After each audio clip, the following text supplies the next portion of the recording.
প্রতি বছর কেন 15ই জানুয়ারি পালিত হয় সেনা দিবস? জানুন ইতিহাস।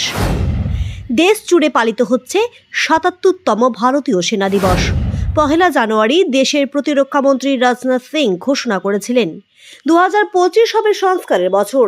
সে কথা মাথায় রেখে চলতি বছর আরও অত্যাধুনিক উন্নত প্রযুক্তির শত্রুর মোকাবিলায় আরও বেশি তৎপর এবং শক্তিশালী হওয়ার অঙ্গীকার ভারতীয় সেনার। ৭৭তম সেনা দিবসের থিম ভারতীয় সেনার কাছে ছিল পরিবর্তনের বছর 2023, 2024 এবং 2025-এ সেনাবাহিনীর লক্ষ্য প্রযুক্তিগত উন্নয়নের সঙ্গে কাঁধে কাঁধ মিলিয়ে চলার। এমনিতেই 2023 থেকে 2032 এই এক দশক ধীরে ধীরে আধুনিক যুগের সঙ্গে তাল মিলিয়ে নেওয়ার টার্গেট নিয়েছে ভারতীয় সেনা। এবার রাজনাথ সিংহের ভাবনা অনুযায়ী 2025 সাল হতে চলেছে সংস্কার এবং পুনর্গঠনের বছর। কেন 15ই জানুয়ারি ভারতীয় সেনা দিবস পালিত হয়? 1949 সালে শেষ British commander in chief FRR বুচারের হাত থেকে সেনার দায়িত্ব গ্রহণ করেছিলেন ভারতের প্রথম জেনারেল KM কারিয়াপ্পা। স্বাধীন ভারতের প্রথম কমান্ডার ইন চিফ হন তিনি। সেই দিনটিকে উদযাপিত করতে প্রতি বছর 15ই জানুয়ারি ভারতীয় সেনা দিবস পালিত হয়।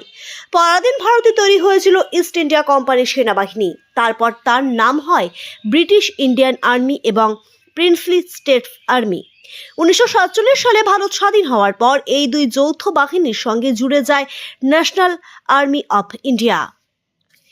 আর্মি ডে প্যারেডে রোবট এবছর আর্মি ডে প্যারেড হচ্ছে পুনেতে।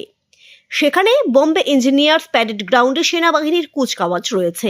এবার বিশেষ চমক থাকছে রোবটের প্রদর্শন। বিশেষ রোবোটিক মিউল বা মাল্টি ইউটিলিটি লেগ ইকুইপমেন্ট অংশ নেবে কুচকাওয়াজে।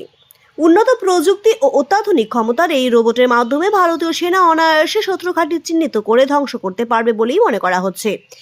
একই সঙ্গে নিরাপত্তার ক্ষেত্রে গুরুত্বপূর্ণ ভূমিকা নেবে। অনেক দূর থেকেও এই রোবটগুলিকে নিয়ন্ত্রণ করা যাবে।